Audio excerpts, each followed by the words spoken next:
fascinated our imagination for years. We spent approximately one-third of our lives in a state of sleep. Of sleepers studied in labs, 95% reported dreaming.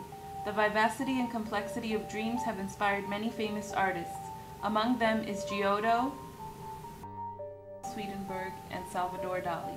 They, along with many individuals, believe that dreams contain messages. But how do individuals feel about dreams today? Like this one time I dreamt I was the quarterback on the New York Giants, and we were doing drills, and yeah, I don't think that's gonna happen. Dreams are actually, I want to say, in my opinion, like a collection of thoughts that go, you know, through a person's mind throughout a day, throughout a week, throughout a month, throughout a year. Dreams are your thoughts, everything that you go through, everything that make you you, and dreaming allows you to be somebody different, to explore something else that you probably wouldn't be able to do in reality. So dreaming, does it have meaning? Yeah. Alan J. Hobson, well-known psychiatrist and neurophysiologist, has a culmination of 40 years of research on dreams and sleep. According to Hobson, dreaming is a mental activity occurring during sleep. Hobson writes, "We all dream in a regular, predictable way every night of our lives. In a normal lifespan of 70 years, an individual devotes at least 50,000 hours to dreaming. That is 2,000 days or 6 full years of dream time. Dreaming must therefore be not only psychologically intriguing, but biologically important."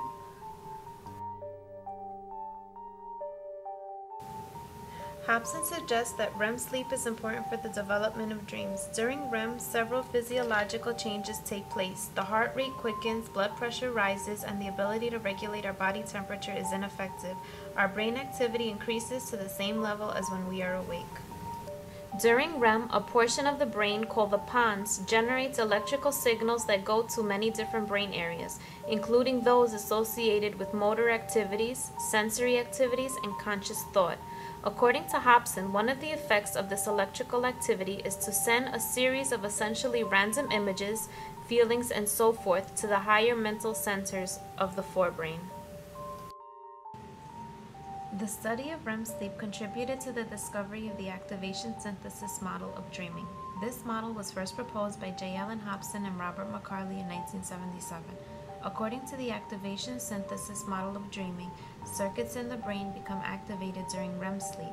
This causes the areas of the limbic system that are involved in emotions, sensations, and memories, including the amygdala and hippocampus, to become active. The brain interprets this internal activity and attempts to find meaning of these signals. The cortex attempts to make sense of the random inputs that it's receiving, and this in turn causes dreams.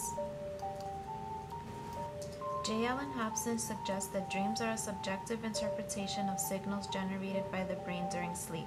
He believes that the brain is a self-sustaining organ capable of generating its own information. The activation synthesis model, according to Hobson, proposes a specific brain mechanism that is both necessary and sufficient for dreaming to occur. J. Allen Hobson declares that with the activation synthesis model, we can account for dreams without recourse to the collective unconscious or to the dynamically repressed unconscious, because dreams are reactions to random nervous system stimuli which the brain interprets as bizarre images and sensory hallucinations. No, I used to dream about murders and types of freaky stuff when I was little. It's crazy, right?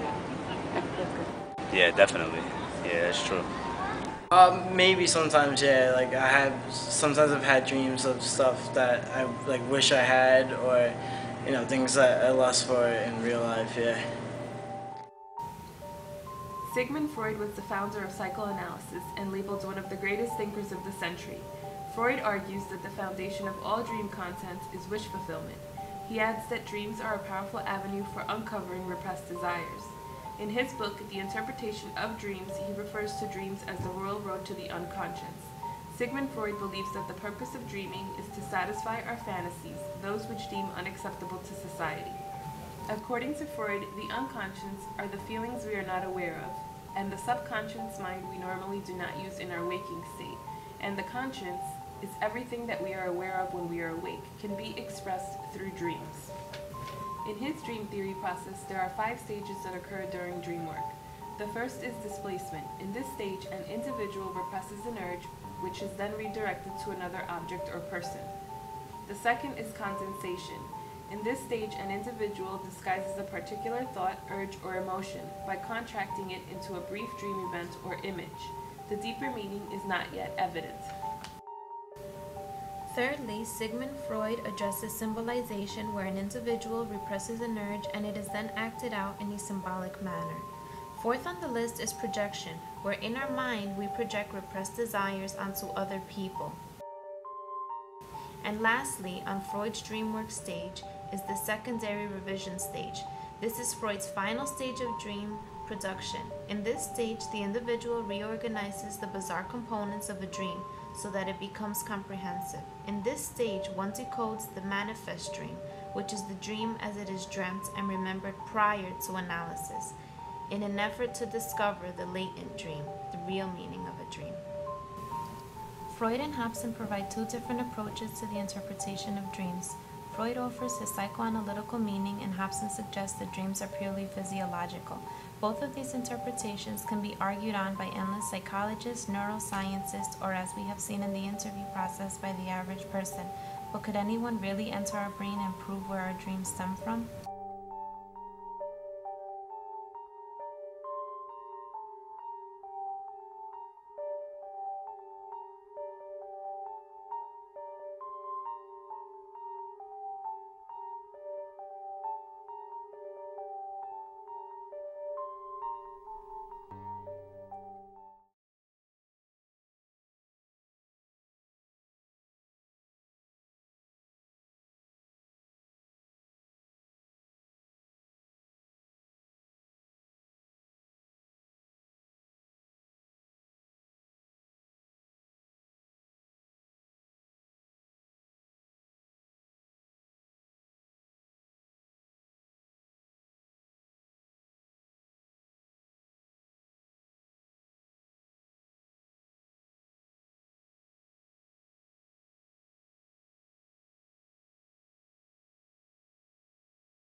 Priscilla, go.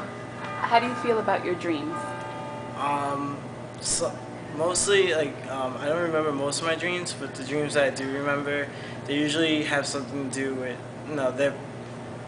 they mean something to me, like something will happen during the day that I see in a dream, or like something that happens like maybe while I'm sleeping. So like they mean something to me, but I just don't always know what it does mean.